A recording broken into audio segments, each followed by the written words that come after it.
तो hello students, स्वागत है सभी का ऑनलाइन स्टडी पर। तो स्टूडेंट्स, जिन स्टूडेंट्स ने एसएससी जीडी का फॉर्म भरा है तो उनके लिए हम लोग स्पेशली मैथ का क्लासेस स्टार्ट कर रहे हैं। तो आज से हम लोग आपका मैथ का जो क्लास है उसको स्टार्ट कर रहे हैं। तो देखिए, सबसे पहले आपको इसके बारे में जान लेना है कि इसमें क्या क्या सिलेबस है, उसमें क्या क्या आपका जो चीज़ दिया हुआ है। जैसे मान लीजिए एसएससी जीडी में इस बार माइनस मार्किंग है। सबसे बड़ी बात आप लोग ये जान लीजिएगा कि एसएससी जीडी में आपका माइनस मार्किंग है। और उसके बाद पहले क्या होता था, पहले जो भी एसएससी जीडी का एग्ज़ाम होता था उसमें नेगेटिव मार्किंग नहीं होता था, लेकिन इस बार नेगेटिव मार्किंग है। तो ये चीज़ आप ध्यान दीजिएगा। और इसका एग्ज़ाम डेट बहुत पहले ही बता दिया गया है। 16 नवंबर से 15 दिसंबर के बीच में इतने दिन आपका एग्ज़ाम होगा। तो किसी दिन भी आपका एग्ज़ाम हो सकता है। 16 नवंबर से 15 दिन यानी लगभग 30 दिन आपका एग्ज़ाम चलेगा। तो आपका एग्ज़ाम इसी किसी दिन पड़ेगा, ठीक है। तो हम मान के चलते हैं 15 नवंबर तक आपको पढ़ना है, क्लास लेना है। किसी का स्टूडेंट कभी भी एग्ज़ाम हो तो लगभग आज से आपके पास 40 दिन के आसपास आपके पास समय है। तो हम लोग मैथ को अच्छे से कहेंगे, आप लोग जैसा कहेंगे उसके हिसाब से हम लोग समाप्त कर देंगे। जैसे कि अगर आप बोलते हैं sir concept plus practice set कराओ, तो हम लोग कॉन्सेप्ट प्लस प्रैक्टिस सेट करेंगे। जैसे मान लीजिए प्रॉफिट एंड लॉस है, ठीक है। कॉन्सेप्ट प्लस प्रैक्टिस सेट का मतलब, जैसे मान लीजिए प्रॉफिट एंड लॉस है, ठीक। तो उसमें हम लोग सबसे पहले क्या करें, उसका फार्मूला, उसका बेसिक जो चीज़ होता है। क्योंकि देखिए, जो एसएससी जीडी का जो पेपर होता है, अगर आप उसका प्रीवियस ईयर का पेपर देखेंगे, मैं प्रीवियस ईयर का पेपर भी आपके लिए ला दूंगा, तो आप लोग वहाँ पर देख सकते हैं कि कितना ईजी पेपर आता है मैथ का। तो ज़्यादा टफ पढ़ने की ज़रूरत नहीं है, बस आपको मैथ के बारे में बेसिक नॉलेज रखनी है। अगर आप 2019 के सभी पेपर को उठा के देखेंगे तो मैथ में आप 25 में से 25 कर सकते हैं। जितना आपका कोस्ट गार्ड में आता है उतना उससे थोड़ा सा ईजी आता है, ठीक है। तो आपको बस ये ध्यान रखना है कि आपको बस मैथ पढ़ना है, फॉर्मूले वगैरह याद होने चाहिए। तो मेरा सजेशन आपको ये रहेगा कि आप लोग बस क्या करेंगे, आप लोग कॉन्सेप्ट प्लस प्रैक्टिस सेट पर ज़्यादा ध्यान देंगे कि सर आप लोग क्या करेंगे, सबसे पहले उसका फार्मूला प्लस क्वेश्चन को सॉल्व करते हुए चलेंगे। जितने भी चैप्टर हैं, जितना भी सिलेबस दिया गया ऑफिशियल, जितना भी सिलेबस दिया गया उसको हम लोग कवर अप करेंगे। जैसे मान लीजिए जिसमें ट्रिग्नोमेट्री नहीं पूछता है, ट्रिग्नोमेट्री छोड़ देंगे। और भी जो चैप्टर जो इसमें नहीं पूछता उसको हम लोग छोड़ के बाकी चीज़ें हम लोग देखेंगे, ठीक है। तो चलिए स्टूडेंट, आज के क्लास को हम लोग स्टार्ट करते हैं। इसमें आपको थोड़ा सा आज का क्लास थोड़ा छोटा क्लास होगा। अगले दिन से हम लोग क्लासेस आपका थोड़ा सा लॉन्ग टर्म का रहेगा। उसमें आप लोग जैसा कमेंट करेंगे उसके हिसाब से हम लोग क्लास को क्रिएट करेंगे। अगर आप लोग कहेंगे सिर्फ प्रैक्टिस सेट लाइए तो सिर्फ हम लोग प्रैक्टिस सेट लाएंगे। अगर आप लोग कहेंगे कि कॉन्सेप्ट प्लस प्रैक्टिस सेट लाइए तो दोनों वो भी चलेगा। जैसा आप लोग कमेंट करेंगे उसके हिसाब से क्लासेस चलेंगी। आप लोग ज़रूर कमेंट कीजिएगा, अपना सुझाव दीजिएगा कि कैसे क्लास चलानी चाहिए। आपको कॉन्सेप्ट की ज़रूरत होगी तो कॉन्सेप्ट चाहिए तो कॉन्सेप्ट प्लस प्रैक्टिस सेट, नहीं तो सिर्फ प्रैक्टिस सेट ही चलेगा, ठीक है। तो जैसा कि अब हम लोग आज का क्लास को स्टार्ट करते हैं, इसमें मैं आपको सिर्फ प्रैक्टिस करा देता हूँ कि किस लेवल के क्वेश्चन आते हैं, ठीक है। तो मैं आपको इसमें देखिए टोटल 5 क्वेश्चन दूंगा। 5 क्वेश्चन आपको देखना है, समझना है कैसे सॉल्व किया जा रहा है कैसे नहीं। और इसका जो भी प्रीवियस ईयर का पेपर होगा मैं उसको ज़रूर सॉल्व कराऊंगा। मैथ का प्रीवियस ईयर का सब पेपर मैं आपको सॉल्व कराऊंगा। आपको लगभग मैं 34 पेपर आपको सॉल्व करा दूंगा। प्रीवियस ईयर का क्वेश्चन उसमें रहेंगे और आप लोग देख सकेंगे कि उसमें कितना ईजी क्वेश्चन पूछता है, ठीक है। तो चलिए स्टूडेंट, हम लोग क्लासेस को स्टार्ट करते हैं। तो सबसे पहले पहला क्वेश्चन देखिएगा क्या दिया है। चीनी की दाम में 12.5% घटाने पर एक व्यक्ति 840 रुपये में 3 किलो चीनी और खरीद सकता है, ठीक है। चीनी के दाम में 12.5% घटाने पर एक व्यक्ति 840 रुपये में 3 किलो चीनी खरीद सकता है, ठीक है। तो चावल की नई कीमत प्रति किलो कितनी है, तो ये पूछ रहा है चावल की नई कीमत प्रति किलो कितनी है। तब आपको ये बताना है। तो आप लोग इसको सॉल्व कीजिए और इसका आंसर कमेंट कीजिए कितना इसका आंसर आएगा। जल्दी से आप लोग कमेंट कीजिए। आपके पास 4 ऑप्शन है, ठीक है। आपके पास 4 ऑप्शन, आप लोग कमेंट कीजिए, उसका आंसर बताइए कितना आएगा, ठीक है। तो देखिए इसमें क्या दिया हुआ है, 12.5% घटाने पर एक व्यक्ति 840 रुपये में 3 किलो चीनी और खरीद सकता है, ठीक है। तो इस क्वेश्चन को हम लोग सॉल्व करते हैं। और एक व्यक्ति 840 रुपये में 12.5% घटाता है। 12.5% को पहले नॉर्मल डिफरेंस के फॉर्म में लिख लो। मारो 12.5% है, इसको बट्टे 100 से डिवाइड कर दो। परसेंटेज है, इसको भिन्न में जब चेंज करोगे 100 से डिवाइड कर दो, तो यहाँ से 1/8 आ जाएगा, ठीक है। तो यहाँ से थोड़ा सा हम लोग इसको सॉल्व करने की कोशिश करते हैं। यहाँ से कितना आ गया, 1/8 आ गया, ओके। अब देखो हम लोग क्या करते हैं।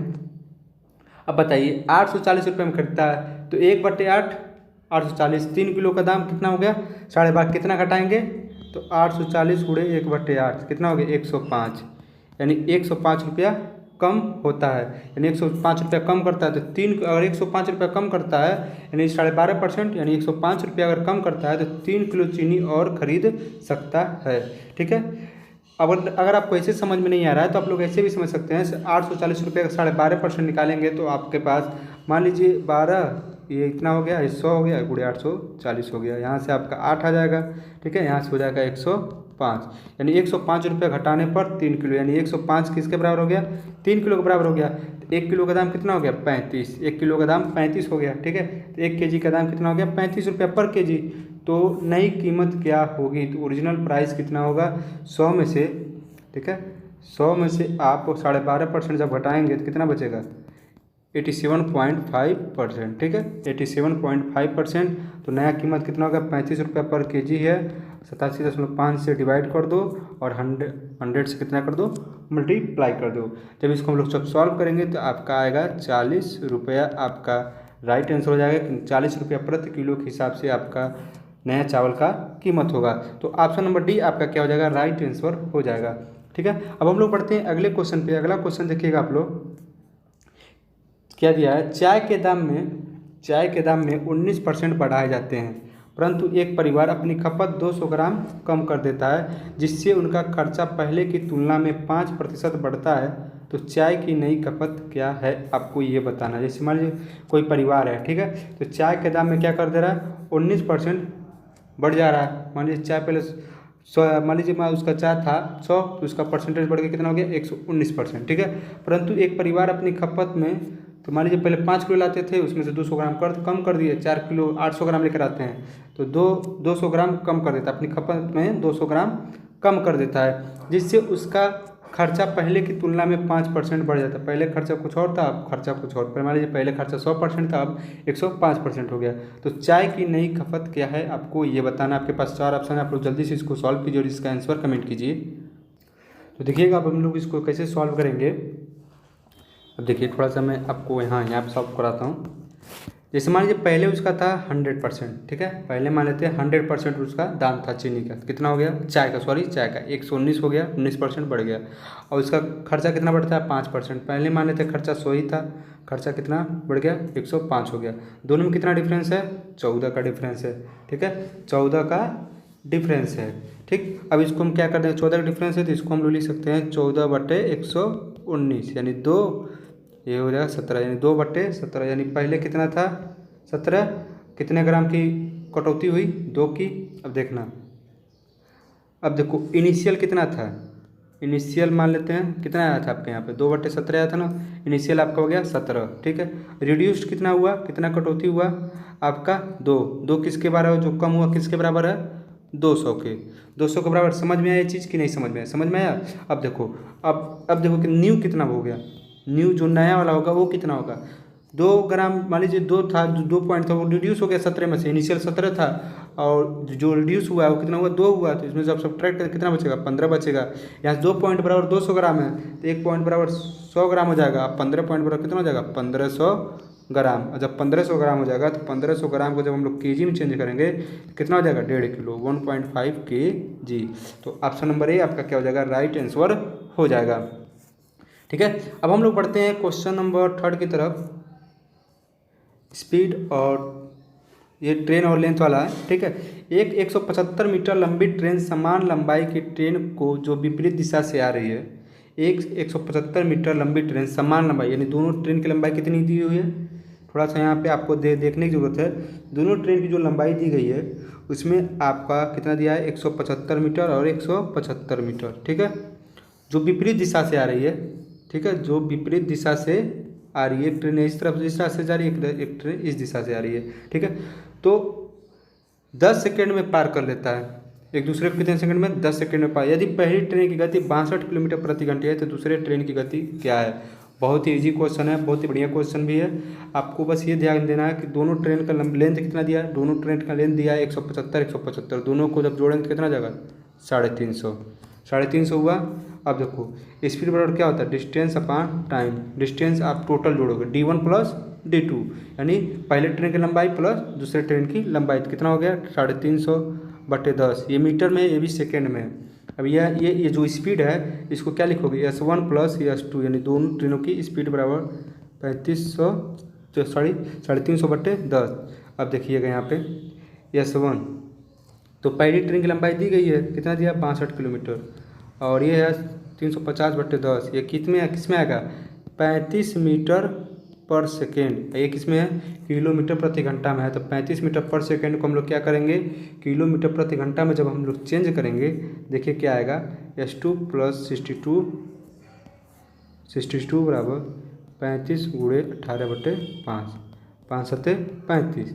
अब देखिए यहाँ से हो जाएगा 126 किलोमीटर प्रति घंटा, दोनों का हो गया। ठीक है, अब देखिए S2 यहाँ से कितना आ जाएगा, S2 आ जाएगा 126 - 62, यानी कितना हो गया 64 किलोमीटर प्रति घंटा। तो ऑप्शन नंबर डी आपका क्या हो जाएगा राइट आंसर हो जाएगा। बहुत ही बढ़िया क्वेश्चन था। ऐसे क्वेश्चन में बस आपको क्या करना था, दोनों ट्रेन की जो लेंथ होगी उसको ऐड कर दीजिएगा, जो भी स्पीड होगा। मान लीजिए कहीं आपसे ये पूछ लिया कि दोनों ट्रेन का जो स्पीड है, बस एक ट्रेन का जो लेंथ है वो दे दिया, एक ट्रेन का लेंथ दे दिया 175 मीटर। ठीक है, दूसरे ट्रेन का पूछ लिया कि एक्स कितना होगा, यदि ए का मान लीजिए 62 किलोमीटर प्रति घंटा, बी का 64 किलोमीटर प्रति घंटा और 10 सेकंड में पार करती हैं, तो अभी ये आपका कॉन्सेप्ट चेंज हो जाएगा। तो बस इसी तरीके से आपको ये भी क्वेश्चन सॉल्व करना रहेगा। या कहीं पे आपको ये भी पूछ सकता है इस क्वेश्चन में, देखिएगा इस क्वेश्चन से 3 क्वेश्चन बन सकते हैं। पहला क्वेश्चन देखिएगा ध्यान से, दोनों जो दोनों ट्रेन है उसकी लंबाई दे दिया रहेगा। ठीक है, और उसका दो स्पीड दिया, दोनों का ट्रेन का लंबाई और दोनों का स्पीड दे दिया रहेगा। तो आपसे पूछ लेगा टाइम। ठीक है, तो वहाँ पे ये चीज़ ध्यान दीजिएगा, जो स्पीड है वो किस में है, किलोमीटर प्रति घंटा में है या मीटर प्रति सेकंड में है। जिसमें होगा, अगर मान लीजिए ट्रेन की जो लंबाई होगी अगर मीटर में होती है तो इसको मीटर प्रति सेकंड में चेंज करेंगे। अगर यह स्पीड अगर किलोमीटर प्रति घंटा में रहता है, अगर रहता है ऑलरेडी तो कोई दिक्कत ही नहीं है, तो अब सेकंड में आपका आएगा। ठीक है, अगर आपके पास अब फिर इसे ऐसा क्वेश्चन एक पूछ लेगा, स्पीड पूछ लेगा, एक बार आपसे ट्रेन की लंबाई पूछ देगा जिसमें टाइम और स्पीड दोनों दिया रहेगा और एक ट्रेन की लंबाई दी गई रहेगी। ठीक है, तो ये चीज़ें आपको ध्यान रखना है कि आपको यहाँ से 3 क्वेश्चन यहाँ से पूछ सकता है। ठीक है, अब हम लोग पढ़ते हैं अगले क्वेश्चन पे। अगला क्वेश्चन देखिएगा आप लोग, अब देखिएगा एक ट्रेन 2 पुल जो 800 मीटर और 400 मीटर लंबाई की हैं 100 सेकेंड और 60 सेकेंड में क्रमानुसार पार करती हैं, तो ट्रेन की लंबाई क्या है। एक ट्रेन है, 2 पुल है उनकी, तो एक पुल है 800 मीटर, एक पुल है 400 मीटर, तो ट्रेन की लंबाई पूछा कितना होगा। तो ये बताइएगा आप लोग, यस बराबर क्या होता है d/t यानी डिस्टेंस अपॉन टाइम। तो डिस्टेंस का अभी मैंने बताया, दोनों जोड़ दो, तो डिस्टेंस लेंथ, ट्रेन की लेंथ और पुल की लेंथ जोड़ेंगे तो l + 800 बटे टाइम कितना दिया 100। ठीक, अब देखिए यस बराबर इतना हो गया, ये पहले पुल का है। अब दूसरे पुल का देखिएगा, यस बराबर कितना हो जाएगा 400 + l बटे 60, ये हो गया दूसरे पुल का। ठीक है, अब दोनों के बराबर कर दो, दोनों को हम लोग बराबर करते हैं, तो l + 800 बटे 100 बराबर l + 400 बटे 60। ठीक है, अब देखिए अब हम लोग इसको क्रॉस मल्टीप्लिकेशन कर देंगे, उसके बाद यल की मान निकाल लेंगे। तो जब क्रॉस मल्टीप्लिकेशन करेंगे देखिए कितना आएगा। देखिए मैं आपको डायरेक्ट करके बता दे रहा हूँ कैसे होगा। देखिए यहाँ से हो जाएगा 3l + 2400 बराबर 5l + 2000। ठीक है, ये आपका इतना हो गया। अब यहाँ से जब आप लोग सॉल्व करेंगे इसको, तो 2l बराबर कितना हो जाएगा 400 हो जाएगा, l बराबर कितना हो जाएगा 200, आपका राइट आंसर हो जाएगा 200 मीटर, आपका करेक्ट आंसर हो जाएगा। ठीक है, तो ऐसे क्वेश्चन को भी आप लोग सॉल्व करने का तरीका जान लीजिएगा। अगर आपको ऐसा क्वेश्चन दे दिया रहा है, दो टाइम 2 लेंथ अलग अलग दिया रहा है, तो दोनों की स्पीड को अलग अलग करके दोनों को बराबर कर देंगे, वहाँ से आपका l निकल जाएगा। तो ऐसे क्वेश्चन को आपको ऐसे सॉल्व करना है। ठीक है, अब हम लोग बढ़ते हैं क्वेश्चन नंबर 5 पे। क्वेश्चन नंबर 5 देखिएगा, एक बैग में 275 के मूल्य वर्ग ₹1 मतलब 275 सिक्के रखे हुए हैं, ₹1 का 50 पैसे का। ऐसा क्वेश्चन आपके एग्जाम में आना तय है, फिक्स है। ये क्वेश्चन आप लोग अच्छे से पढ़ लीजिएगा, ऐसा क्वेश्चन आपके एग्जाम में आना तय है। ठीक है, तो ₹1 में ₹1 50 पैसे और 25 पैसे के सिक्के और अनुपात का, उनका जो अनुपात दिया कितना है 5:4:3 दिया हुआ है, तो 50 पैसों की संख्या पूछ रहा है कितना होगा। ठीक है, मैं आपको ऑप्शन दे रहा हूँ, A 96, B 92, C 86 and D 88। ये आपका 4 ऑप्शन, आप लोग उसको सॉल्व कीजिएगा। 96, 92, 86 एंड 88 कितना होगा, आप लोग जल्दी से इसको सॉल्व करके बताइए इसका कितना आंसर आएगा। तो मैं आपको थोड़ा सा इसका बता देता हूँ, इसका थोड़ा सिलेबस बता देता हूँ। जिसमें नंबर सिस्टम आएगा, इसमें दशमलव भिन्न आएगा, संख्याओं के मध्य संबंध आएगा, औसत, छूट, साधारण ब्याज, लाभ, हानि, अनुपात, समानुपात, समय, कार्य समय, दूरी, टेबल। देखिए इसमें एक चीज़ ऐड हो गया है, DI होता है डाटा इंटरप्रिटेशन। यानी जो क्या होता है, इसको टेबल और ग्राफ का जो होता है वो चीज़ इसमें आपको पूछेगा। टेबल और ग्राफ होता है, आपको इसमें पूछेगा लगभग 10 नंबर तो आपसे पूछेगा। 10 नंबर इसी से पूछेगा कि इसमें सब कुछ आ जाता है। तो बहुत ईजी भी होता है, बहुत बढ़िया भी होता है। तो टेबल और ग्राफ भी आपसे इसमें पूछेगा, ये चीज़ आप नोट कर लीजिएगा। नया अगर आप पोस्ट गार्ड पढ़े होंगे तो इसमें नया चीज़ ये आपका है, टेबल और ग्राफ है। और बढ़िया चीज़ ये है क्या, ट्रिग्नोमेट्री नहीं है आपका, ठीक है। तो ये चीज़ें आपका हो गया। मेंसुरेशन भी इसमें पूछेगा, ठीक है। तो देखिएगा हम लोग देखिए, इसमें जियोमेट्री नहीं पूछेगा। पहली बात, जियोमेट्री आपसे नहीं पूछेगा इसमें, इसके सिलेबस में जियोमेट्री नहीं है। इसके सिलेबस में आपका मेंसुरेशन है, ठीक है। मेंसुरेशन वही आयत, वर्ग, घन, घना का लंबाई चौड़ाई यही पूछेगा, उसमें एंगल नहीं पूछेगा, ठीक है। ये चीज़ें आपको देखनी है। देखिए इस क्वेश्चन को कैसे सॉल्व करेंगे। सबसे पहले 1 रुपया यहाँ पर 50 पैसा है और ये 25 पैसा है, ठीक है। तो इसका अनुपात 5 है, 4 है, 3 है। अब कॉइन कितना होगा, 5 रुपये के 5 सिक्के होंगे, ठीक है। 4 रुपये के 8 सिक्के होंगे तभी तो। अब 3 रुपये के आपका, ये 25 पैसे के आपके 3 चौको 12 सिक्के होंगे। अब इन तीनों जोड़ दो, 5, 8, 13, 12, 25 हो गया, ठीक है। 25 हुआ, टोटल कितने हैं, 275। तो 275/25, ठीक है। और देखिएगा अब क्या पूछा है, जो 50 पैसे के जो सिक्के हैं वो कितने हैं, 8 हैं। 8 सिक्के हैं ना। देखिएगा अभी मैंने बताया ना आपको कैसे कैसे किया था। 5 एकम 5, 4 दूनी 8 और 3 चौको 12, यहाँ से 8 था। 8 सिक्के 50 पैसे के थे, 25 टोटल सिक्के हुए, 275 टोटल आपके क्वाइंस थे उसमें। तो इसको जब हम लोग सॉल्व करेंगे तो 25 एकम 25 और 25 एकम 25, 11, 88, 88 क्वाइंस आपका क्या हो जाएगा, राइट आंसर हो जाएगा। 50 पैसों की सिक्कों की संख्या 88 होगी। अब इसी क्वेश्चन में आपको एक और क्वेश्चन पूछ रहा हूँ। आप ये बताइएगा 25 पैसों की कितनी संख्या होगी, 25 पैसे के सिक्कों की संख्या कितनी होगी, आपको ये बताना है। आप लोग ये ज़रूर बताइएगा और इसका आंसर कमेंट कीजिएगा। क्वेश्चन नंबर 5 का करके कमेंट कीजिएगा। तो आज के क्लास में आपको बस इतना ही मिला है, यही आपको क्वेश्चन है। आज क्लास को थोड़ा छोटा सा क्लास था। अगले क्लास से हम लोग थोड़ा बड़ा क्लास रखेंगे, 20 से 25 मिनट का क्लास रखेंगे, जैसे हम लोग कोस्ट गार्ड का क्लास रखे थे, ठीक है। तो आप लोग ज़रूर बताइएगा कि आपको कैसे पढ़ना है। प्रैक्टिस करना है या प्रैक्टिस प्लस कॉन्सेप्ट दोनों करना है। आप लोग बताइएगा। आपके पास 40 दिन का समय है, बहुत ज़्यादा दिन समय, इसके लिए 25 में 25 की गारंटी रहेगी, ठीक है। 25 में 25 की गारंटी रहेगी मेरी कि 25 में 25 आप करके आओगे। 100% लिख के दे देता हूँ, लिख लेना, वीडियो को रख लेना डाउनलोड करके, ठीक है। तो आपको पता चल जाएगा कि हाँ किस लेवल पढ़ाया गया था। 25 में 25 की गारंटी रहेगी। बहुत ही ईजी पेपर आता है, इसलिए मैं बोल रहा हूँ 25 में 25 की गारंटी, ठीक है। तो आपको बस कमेंट कीजिएगा आपको कैसा चाहिए।